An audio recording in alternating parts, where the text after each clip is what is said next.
Hey guys. So I know it's been a long time, but yeah, I've been processing some stuff as we all do.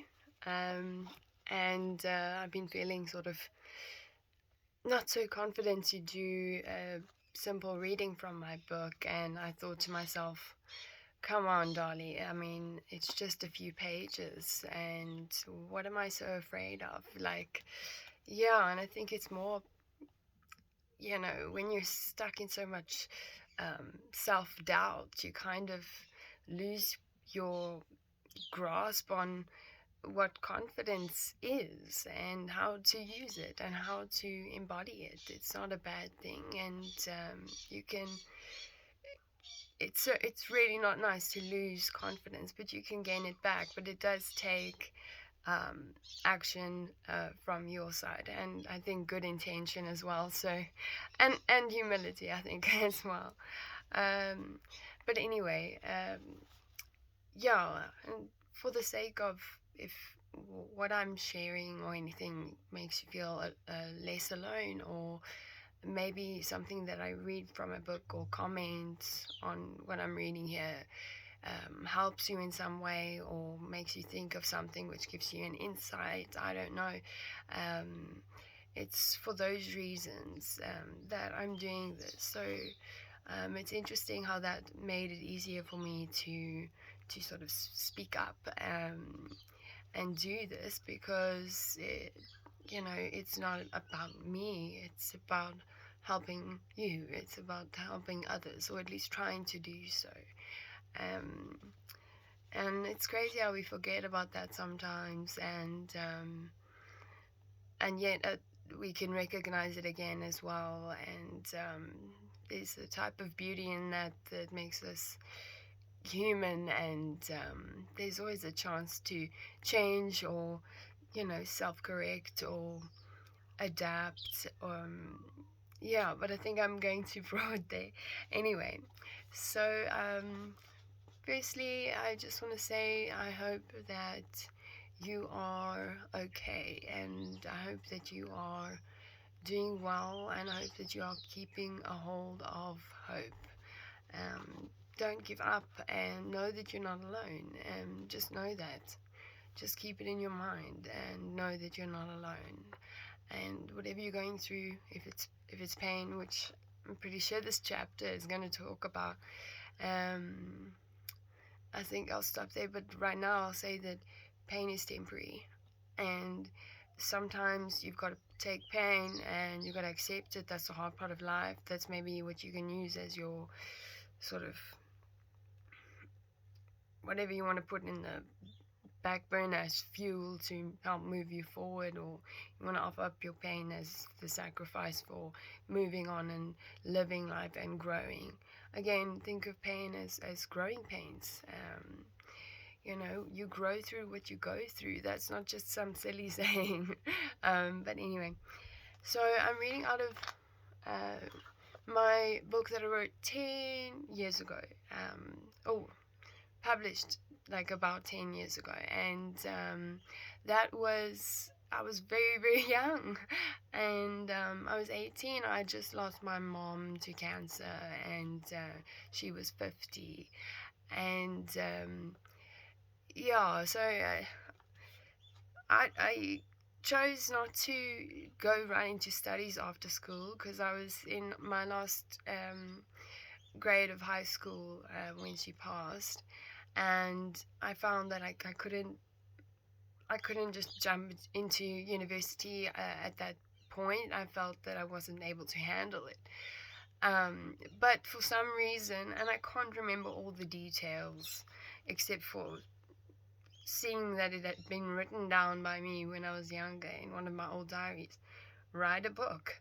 And for some reason, as I was packing up my things from my old house to move out, because we we couldn't, oh, I couldn't live in the house without my mom anymore. And yeah, anyway, as I was packing my things, I was going through my diaries and things like that, and I saw I can be a list maker or a task list maker. I'm better now.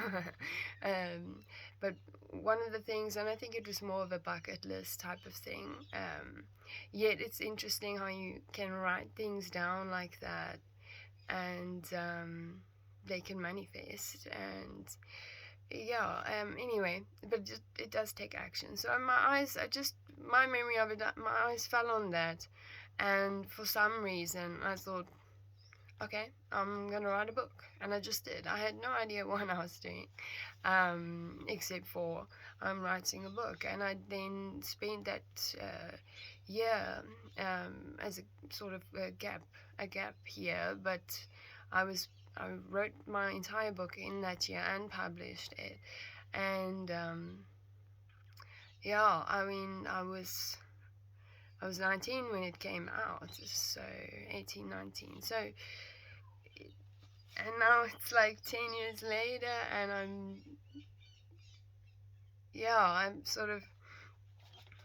older and hopefully a little wiser, or at some points I sort of have read in this book, and sort of saw, oh man, I know what to say to this person, this young person. I know what to say now. I've lived through that, and I can give some words of wisdom or some advice. I don't like using the word advice, but some words of encouragement, or just be able to know what to do.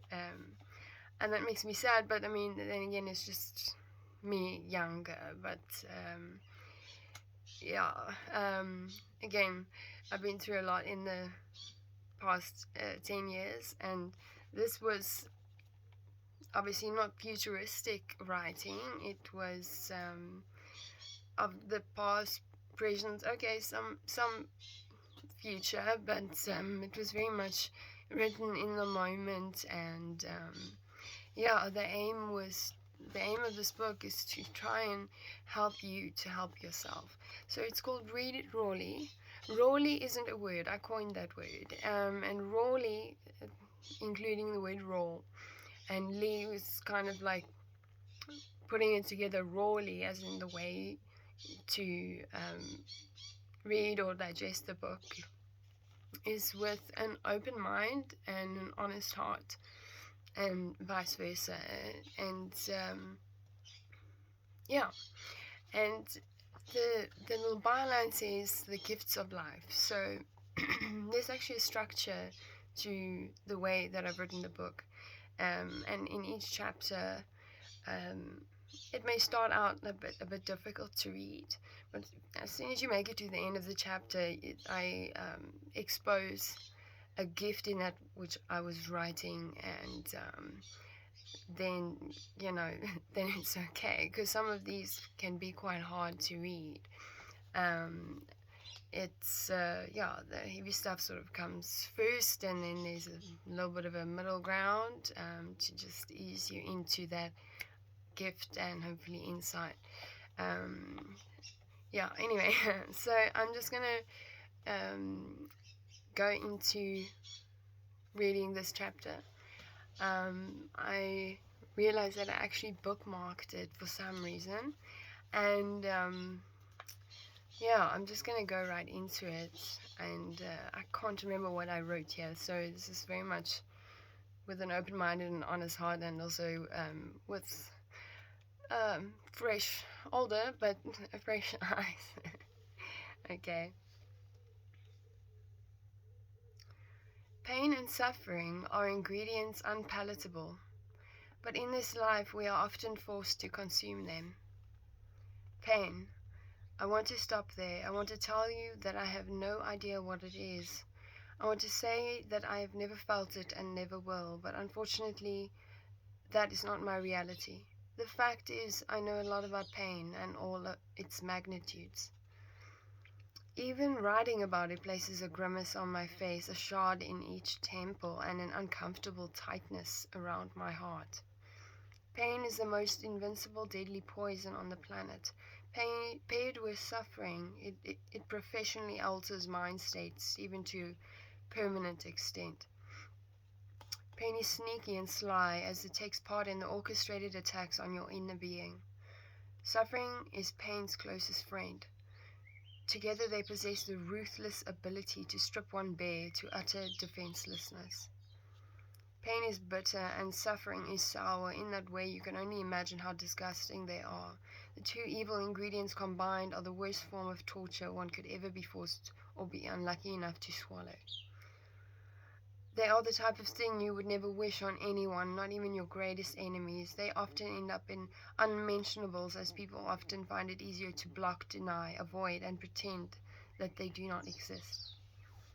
Doing all of those things is not possible for very long. Pain and its darling companion still discover ways to infect you time and time again. It is like bird flu, a damn bitch, and extremely tricky to avoid. The little shits are able to break through absolutely any defense, especially those that at one's weak spots. Let me read that sentence again. Okay, let me read that part again. I'm a human. I make mistakes, but I'm not redoing this video. Doing all of those things is not possible for very long. Pain and its darling companions still discover ways to infect you time and time again. It is like bird flu, a damn bitch, and extremely tricky to avoid. The little shits are able to break through absolutely any defense, especially those at one's weak spots. They hit where it hurts the most, and if it doesn't hurt enough already.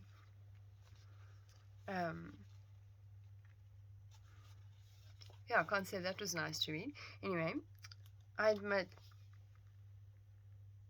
in the beginning stages, they can make you strong. But once your energy is depleted, then all that continues is your depletion. With no remorse, they make you weaker and weaker until you are absolutely defenseless. You become a pulp unable to help yourself as you remain in their grasp without weapon or armor. But, I will interrupt there. But, so I'm putting a comma right now. Comma. That is because, comma, but, God, but, there is armor, there is a weapon, there is a way. And, I know I'm gonna carry on reading now, but I just want to say that, I mean, I can't help but interrupt there and say, no. But taking into what I was feeling at the time, this was what I was feeling, and this was what I was trying to express from what I was feeling. So I didn't know. There was a lot of things I didn't know. This is hard to read. Seldom will someone else fight for you, and if they do, at some point they too fade away. So where does one muster up the courage and power to fight back when all is lost? Is it even possible when one is not backed up by cure and belief? How does one keep going when one knows that more battles of difficulties are yet to come? Well, that is what one does. One simply carries on, because the only other option would be to accept one's fate and give up, ending in rotting away to non-existence, which does not feel very nice either.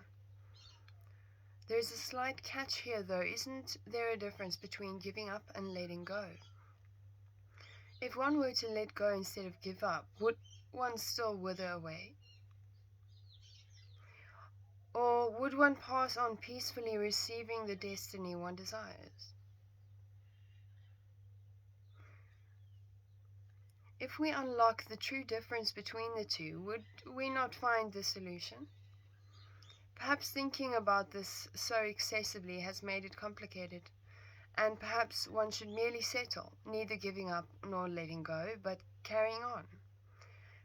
Perhaps one should use the realism to accept the likelihood that there is not always a solution. I want to interrupt there as well. I think that I want to add on that um, sometimes we get stuck on just or narrow sighted by just looking for a solution, and we might have an expectation of what that is or what its function is supposed to be, this thing or whatever it is, but it's a solution. And you're looking, but maybe you don't realize that what you're doing is you're ruminating and you're kind of digging yourself into a hole. And there's, then you gotta find ways to just get out of that. And sometimes there isn't a solution, sometimes there is a process, sometimes there is a reason, sometimes there is another question to meet your question. Um, so that is what I want to say about that. Even though I say there is not always a solution, but I just want to say that there's other possibilities too. But it's good to seek, it's good to ask questions, and it's good to sort of have that curiosity and wonder that is towards greater than you, towards things that you the unknown, and towards seeking to find out, to know more about you and about life and about how is this, what is that, who am I, am I this, what is life, etc. And I'm talking about pain here, and it's not too long to still read, um, which I'm grateful for, because uh, one of the things that I think that is very important is the amount of time we spend and the amount of attention we pay to things like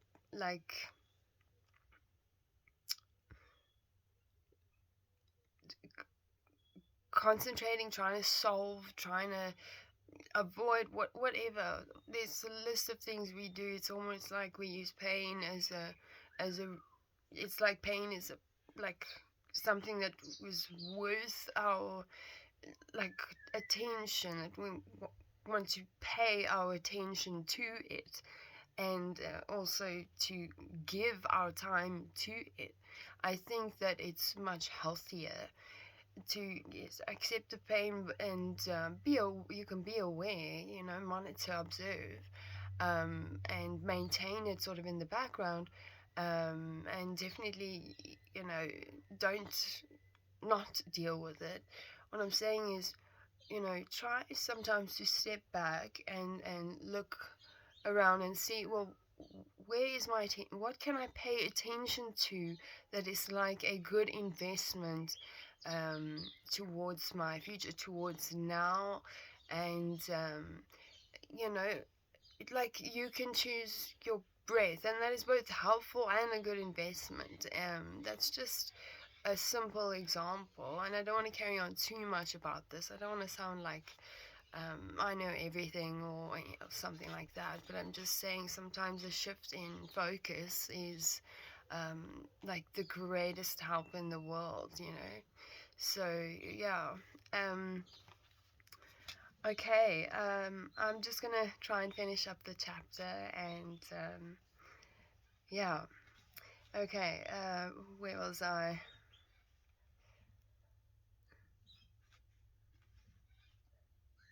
Yeah.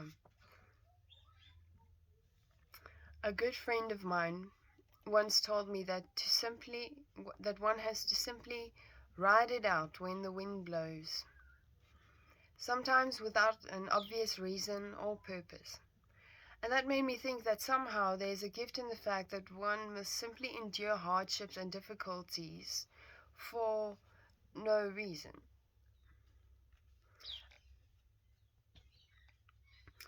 for nothing or what feels like nothing. may secretly be something we have not yet discovered, so perhaps it is worth the wait. How does one really know an outcome if one has not reached the shore?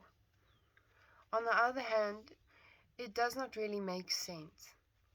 It doesn't make sense that certain things are simply without purpose, for there is generally a purpose, is there not? Well, according to me, it is not always so, and sometimes things happen, and you do not know why, and you do not see meaning in the experience of it. And for no sense, one simply has to accept the fact that certain things are the way they are, and they cannot change. But they can. They can. They can. They do. You grow. You survive. I can say that because I did. And I don't want to say the wrong words like I'm not supposed to be here, but there have been times in my life where everything was too much and I couldn't see meaning and I could only see pain, and then I was blinded, and then I was confused, and all I wanted was for that pain to end. And you know,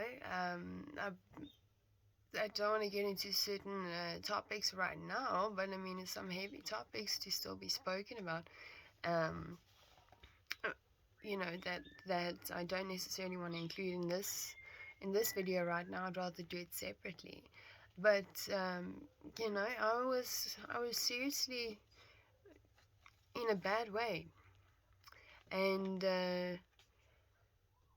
you know, the pain almost consumed me. You know, the fact that I'm still breathing here is not by not by my own strength. You know, if it were up to me, I probably wouldn't be talking right now.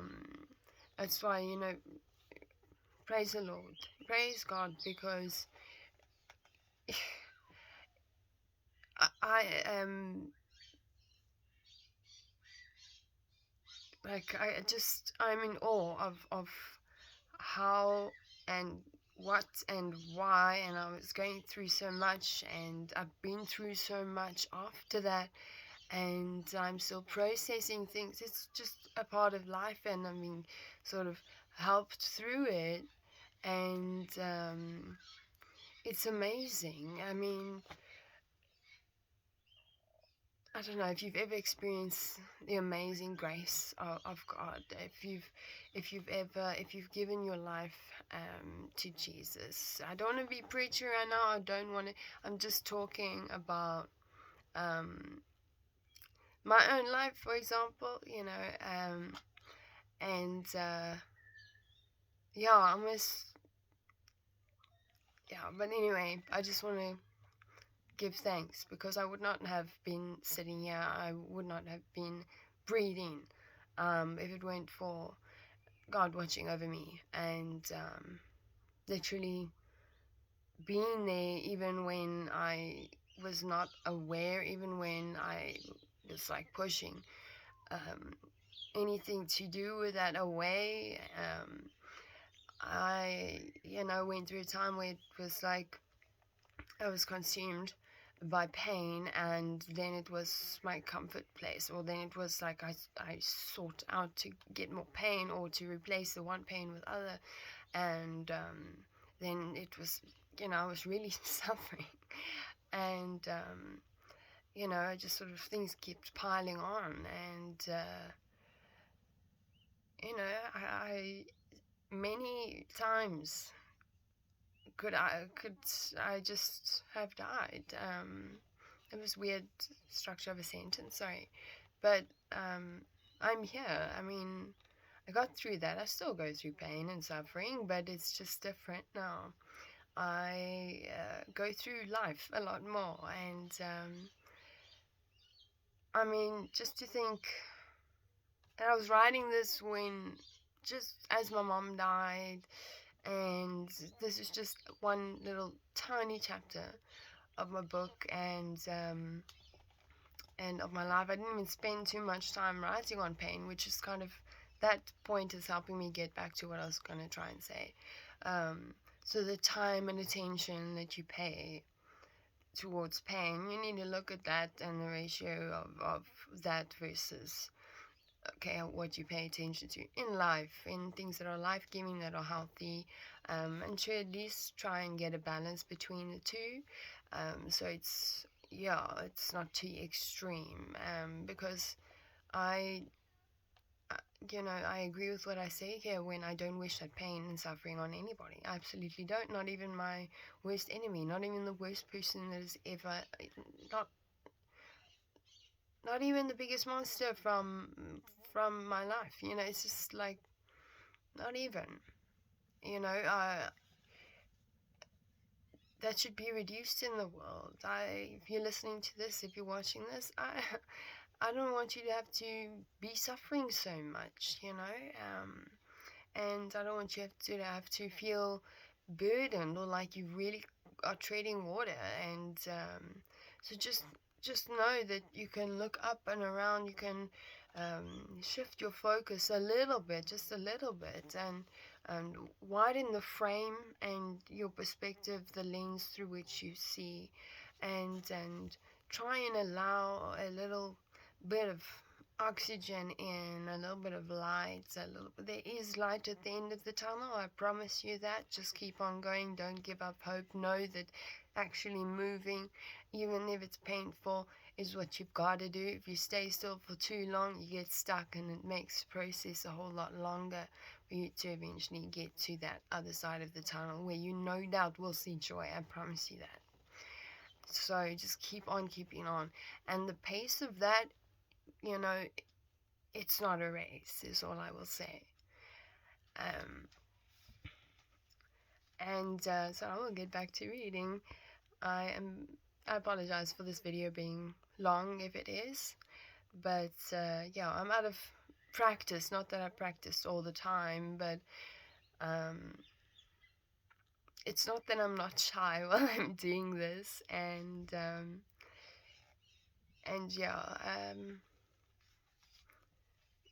this is an experience for me too. So yeah, okay.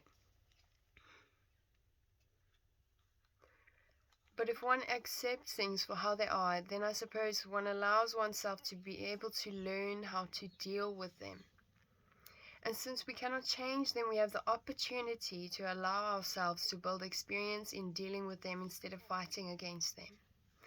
By them, I'm referring to pain and suffering. Okay. Sometimes there is no way around what happens to you. And like a wave that hits, one has to go with the flow and use what one is able to keep above water to survive. While one is doing this, one needs to remember that there isn't always a reason as to why the wave came rushing in.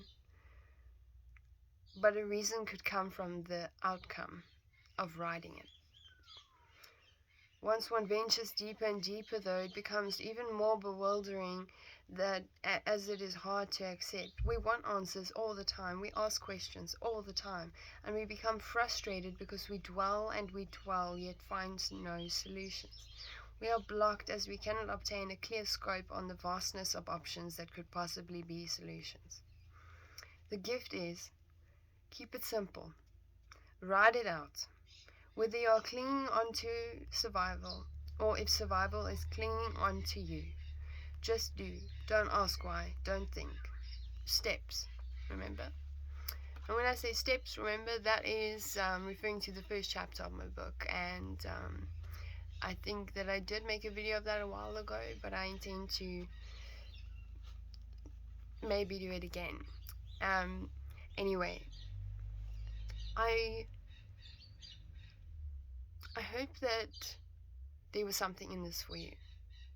And I see that my alarm is going off, so I'm gonna say bye, and I'm gonna say thank you for listening if you did, and thank you for your time and attention. Much blessings your way, and a lot of love. Okay, cheers.